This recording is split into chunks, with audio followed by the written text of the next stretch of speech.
في القرآن طالوت قائد الجيوش بيقول لجنوده أثناء الزحف: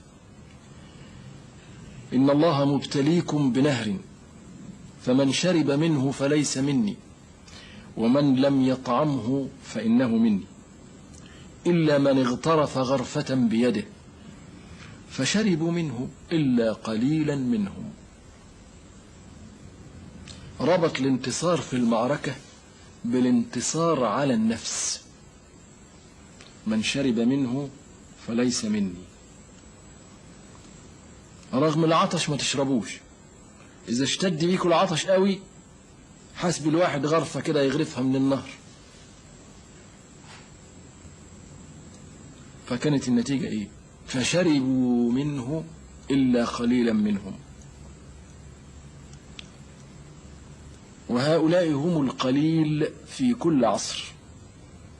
شعارهم: نقاوم ما نحب ونتحمل ما نكره. نقاوم ما نحب ونتحمل ما نكره. الكلمتين دول هم كل الدنيا. الدنيا كلها في الكلمتين دول: نقاوم ما نحب ونتحمل ما نكره.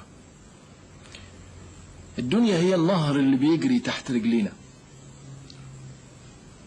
وكل واحد منا بيغترف منه. واحد بياخد على قد كفافه وواحد بيشيل ويحمل. فشربوا منه إلا قليلا منهم. هؤلاء القليل هم اللي ربنا خلق الدنيا عشان يفرزهم. يفرز هؤلاء القليل من الكثرة.